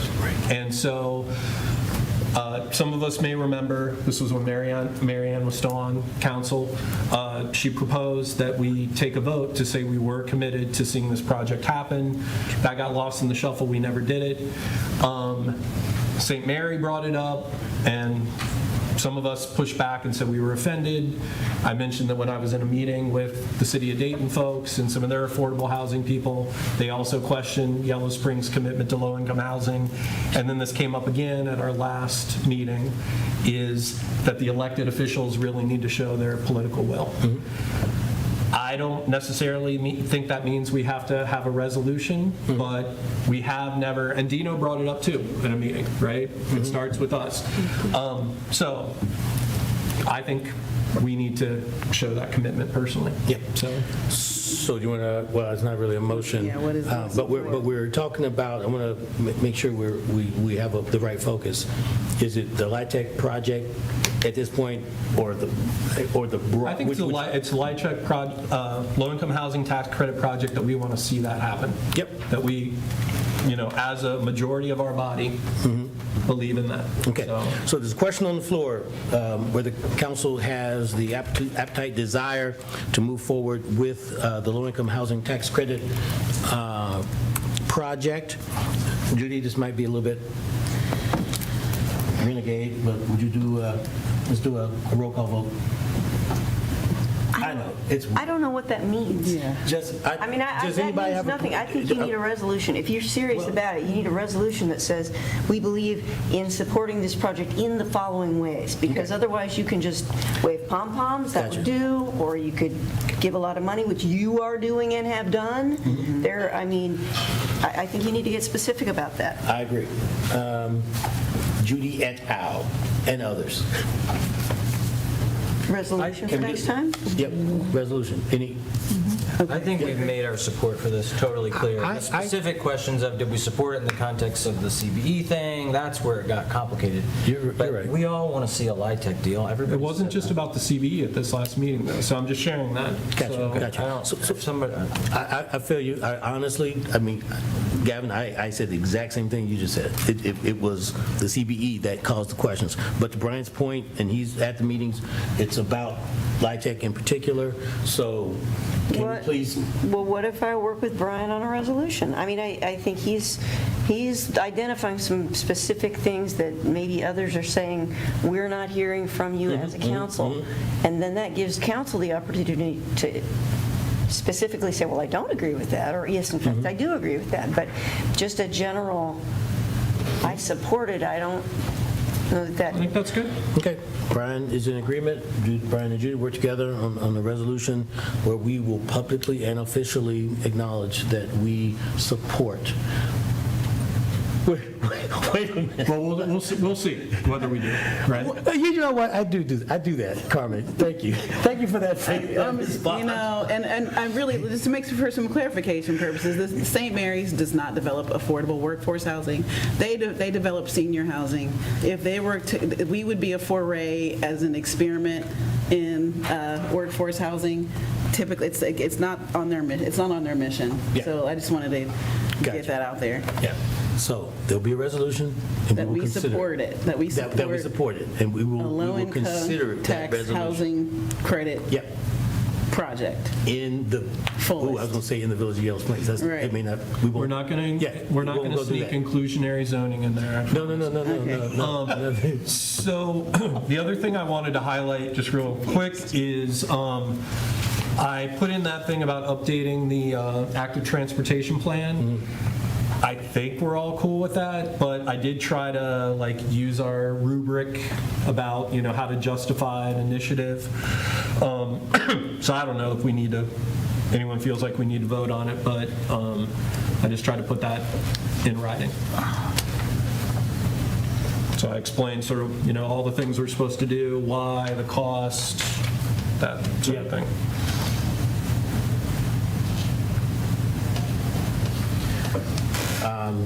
Similar to the previous discussion. So Brian, are all the details of what you're proposing outlined here? I mean, we're kind of already starting to do it. Yeah. But, I mean, not exactly, but, I just had a meeting with the PTO before I came here about how they're going to try to, help solicit feedback. Back in January, the Active Transportation Committee came and talked to us. So I think we're on the same page. But I wanted to do it formally. Okay. But not as formal as a resolution, I hope. I don't think so. Okay, all right. By a nodding of heads or showing of hands, please, council colleagues, would you indicate your support of the proposed enhancements to the active transportation plan? Yes. I am in support? Yep, all right. So we are moving forward. Thank you, Brian, for that. Anything else on boards and commissions? Yeah, I have an updated, didn't make it until just now. Can I borrow that? Yeah. Thank you. All right, so PACC welcomed 3 new members. They all attended the March meeting, and it was a really productive meeting. We have some good stuff in the works. Also, our chair, Amy Walmsley, has left us to go pursue her aspirations of swimming the English Channel. This pretty recently, I think it's the last week, and Amy will correct me if I'm wrong, I'm sure. She completed a 5K and a 5K swim in Miami. Wow. She's amazing. It's amazing. Let's see, and we bid farewell to member Kathy Roma. She's got a lot to do with choir, and I really wanted to take this time to thank them personally for what they contributed to the commission. As a new council person coming on, it was really nice to have them there. My first go round, and on April 27th from 3 p.m. until 5 p.m. in honor of National Poetry Month, we're going to celebrate Black Appalachian writers. We will welcome Omope Carter Dabeoku, who's also known as Mama O. She's a wonderful storyteller and poet. And John Booth to the Herndon from 3 to 5. And there's going to be an open mic portion for those interested in sharing their skills on the microphone. Are you going to participate? Yeah. Okay, nice. I think you 4 council people ought to participate, not me. I joke. Thank you. Thank you for Carmen. Thank you for that, Carmen. Anything else on boards and commissions? All right, once again, thank you, everyone. Now to future agenda items, and once again, thank you to everyone in the room for your graciousness in terms of my fumbling my way through the agenda. I have a whole agenda for the next meeting in front of me. I guess all of us do. No, I just gave that to you for a sort of a heads up what was coming down the pike, so. All right. So based on the conversations we had, please, during the meeting, Judy, if you could tell us what we tonight decided to bring So next you have your second reading for bicycle parking. We'll have an emergency supplemental. I'll bring back the council rules as an ordinance. You may have a PUD agreement to approve that may come along. You'll have some special reports. And I think you're also supposed to get an update on the family rentals project from Home Inc. Right. And the resolution we just talked about, supporting the low-income tax credit thing. Yep. Thank you for that, Judy. Does anyone else have anything that they would like to have considered for the next agenda? Okay. Is there anything else for the good of the order? Hearing nothing, the chair will entertain a motion to adjourn. So moved. Second. All right, all in favor, please indicate by saying aye. Aye. Aye. Meeting is adjourned. Thank you.